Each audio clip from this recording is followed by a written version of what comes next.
welcome back to House of Ella. If you're new on my channel, I know you'll be wondering, who is this girl, who is this fine girl, like who is this beautiful girl? You are welcome to my channel. And then if this is not your first time on seeing my face, you know me from somewhere, you know me from anywhere, you're welcome back to my channel. My name is Ella and I'm a Nigerian registered nurse, I'm a Nigerian YouTuber, and I'm vlogging from Kaduna State, the northern part of Nigeria. Baraka is such a nan. That is, welcome to my channel. For my Igbo brethren, none on the vine, thank you for coming to my channel again to check up on your girl. You're all welcome. I'm pretty excited, probably because I want to talk about something very crucial and very controversial today, and I want you all to stay glued. If you have not subscribed to this channel yet, you are missing so very much. Okay, I want you to subscribe at the end of this video, click on like, share, and drop your comment. Let me tell you something. Your comments are actually very essential to this video, because your comment will make me know more. Like, I'm going to talk about something in my own perspective, how I think about what I think about it, how I see it. But I want to also hear from you. I want to know what you think about my topic. I want to know what you think about my videos. If there's something I need to improve on, I do appreciate if you can tell me about it at the comment section. Okay, you can also follow me on Instagram at House of Ella 2020, and let's go on this ride together. Once again, Salute Zua to every one of you. Okay, let's get down to this very controversial topic. Now, a lot of people see this topic or perceive it differently. Okay, I'm not going to impose what I think on anyone, but I want to also share what I think and then hear from you at the comment section. Like I said, drop your comments. Let's do it like a discussion kind of. All right, so today I consulted a lot of people, a lot of my friends actually, and I wanted to know what they feel or what they think about this particular trending thing, or rather this particular thing I know about. Have you ever been in a relationship? Okay, for the ladies, have you gotten into a relationship with a man and you tell him that you like no sex before marriage? Like, it's a very controversial thing, especially in Igbo part of Nigeria where I come from. You don't just wake up and say that kind of a thing. It's very suspicious. Okay, like they're going to look at you twice, like if not more, like what is she talking about? How can she even say that? Okay, so like I said, I'm going to talk about it in two different perspectives. Like, I'm going to be biblical about it, and then be, all around, like socially discuss it also. So let's get started. No sex before marriage saga. That's my topic. It's actually a very controversial thing, because what I think is different from what you think. How I see it is different from how you see it. So now I'm going to say mine and then hear you say yours.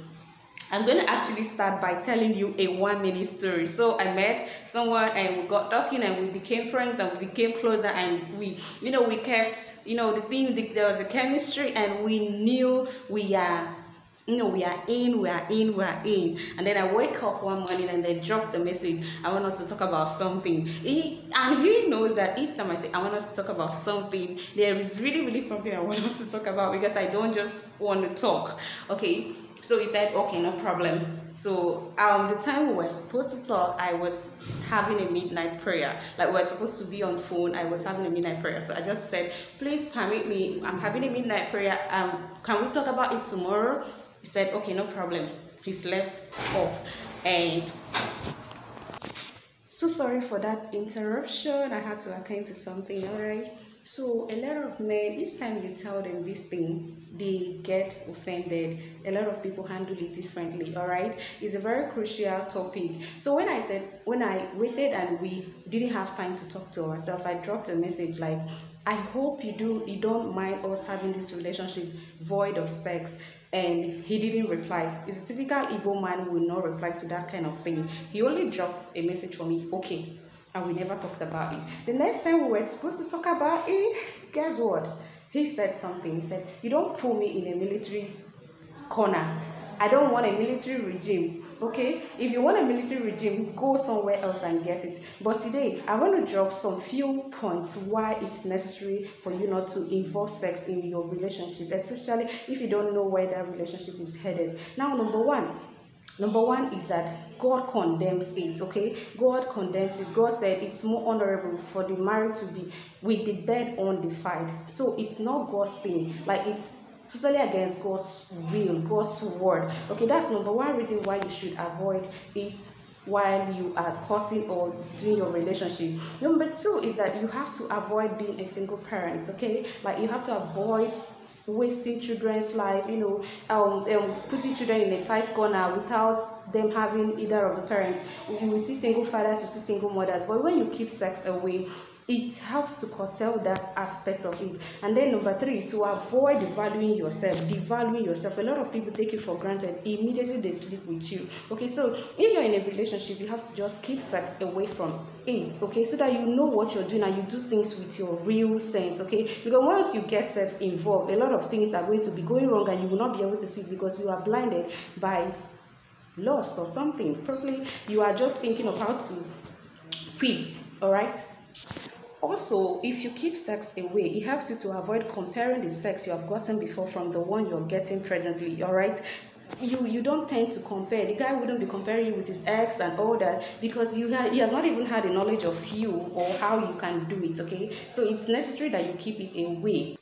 Another point is that it also helps you to learn how to wait and endure. If peradventure your partner is not always with you and you are a sex kind of freak, it's you want to get it from anywhere, any source at all. But if you have learned how to endure, it will also help you to wait until the real one is available. All right. And then finally, a lot of people tell you that it helps to solve problems. Like, a lot of people tell you it's a proof of love. It's not a proof of love anything. Like, let me tell you my own thing. It's not a proof of love. A lot of people use that to confuse people, to get you into doing it. I remember when I was in secondary school, I was having menstrual pain, like normal menstrual pain. They told me it's because I was a virgin, But I know all of those things are not true. They are just lies to, lure you into having sex premaritally. Now, I'm going to say this to end this video. I'm not imposing this on you, but I'm just giving you reasons why it should be kept away. And then when you don't have sex with a particular person, even if the thing doesn't work, you walk away with your full mind. But then when sex has been involved, even when the person is messing things up, you want to remain there because you'll be considering the things you have invested. Okay, so I actually have a short time to make this video, so I'm going to be waiting at the comment section to read your views, to know what you think, to know your perspective about this, your perception about this, rather, to know what you think about this topic. Do you think it's necessary to involve sex in a relationship, even if it's leading to marriage?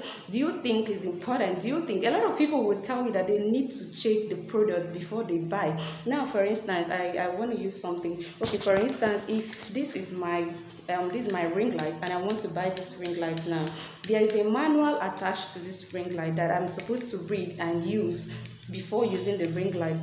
Now, if there's a problem along the line, I'm going to refer to the manual. If actually I followed all the instructions in the manual, I'm going to refer to the producer. I'm going to call their customer line. That is the same thing with marriage. A lot of people are scared. They don't want to get into marriage. They will tell you marriage is a long thing for them to endure sexual dissatisfaction, okay? But then I want to also say that if you do what the owner of marriage, the manufacturer of marriage says, if you follow the manual very well, when there's a problem in the marriage, you run back to him. Like, you go back to meet him and say, "Oga manufacturer, look at this man you give to me, look at this woman, this is what I'm experiencing, but I followed your principles," okay? But then when you don't follow God's principles about, doing it the right way, when there's a problem, you don't even know who to run to, you don't even know who to complain to, okay? So that's why you need to follow the principles that the manufacturer has put in place. So let me hear your views. Let me know what you have to say about this topic. Don't forget to watch my previous video. My last video is actually loaded with things you need to know, okay? There are so many misconceptions about women. You need to, single girls, you need to go back there and listen to me and hear what I said concerning those misconceptions, okay? Thank you for staying true. Please don't forget to like, share, and comment. And don't forget to subscribe. It's totally free. Subscribe. Okay? So see you in my next video.